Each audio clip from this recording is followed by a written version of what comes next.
ബി.ജെ.പിയുടെ സ്വന്തം യോഗി ഭരിക്കുന്ന ഉത്തർപ്രദേശിലെ അവസ്ഥകൾ ഭയാനകമാണ് എന്ന് തന്നെ പറയാം.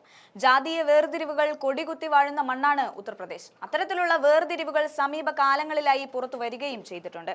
ഇപ്പോഴിതാ മുസ്ലിം ആയതിന്റെ പേരിൽ ഒരു യുവതിയെ ചികിത്സിക്കാൻ ഡോക്ടർ വിസമ്മതിച്ചു എന്ന വാർത്തയാണ് പുറത്തുവരുന്നത്. ഉത്തർപ്രദേശിലെ ജാവൻപൂരിലാണ് ഇത്തരമൊരു വിചിത്രമായ സംഭവം നടന്നിരിക്കുന്നത്.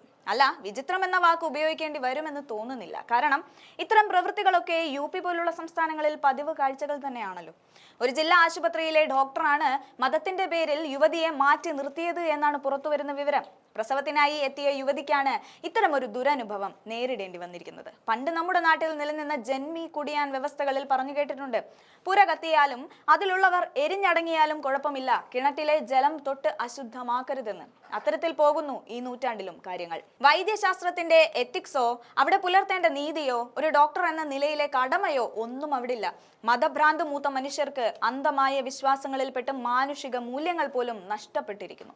വർഗീയ പ്രശ്നം ഉണ്ടാക്കരുത് എന്ന് പറഞ്ഞ മുസ്ലിം യുവതി ഡോക്ടറോട് വിയോജിപ്പ് പരസ്യമാക്കിയിട്ടും ഡോക്ടർ എന്ന മഹാൻ ഇത് അവഗണിച്ചതായാണ് വിവരം. ഇത്രയൊക്കെ ഉണ്ടല്ലോ നമ്മുടെയൊക്കെ ജാതീയ സ്പിരിറ്റുകൾ.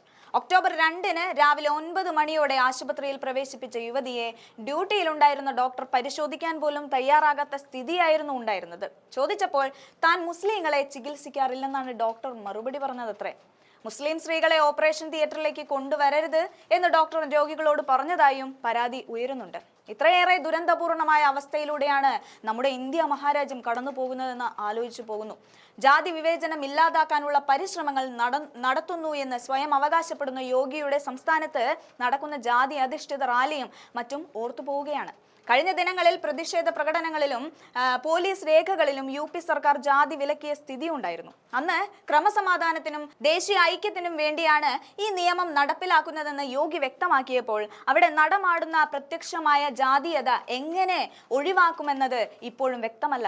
ജാതീയ സമവാക്യങ്ങൾ നിർണായകമായ യു.പിയിൽ സാമൂഹിക അസമത്വങ്ങളും വിവേചനങ്ങളും ഇന്നും തുടർക്കഥയാകുന്നുവെങ്കിൽ ഒരു ആതുര സേവകൻ കൂടി ആ തരത്തിൽ ചിന്തിക്കാനും പ്രവർത്തിക്കാനും തയ്യാറാകുന്നുണ്ടെങ്കിൽ ഇനി യു.പിയിൽ ഇനി ഒരു ജാതീയ വിടുതൽ സാധ്യമാകുമോ എന്നത് സംശയമാണ്.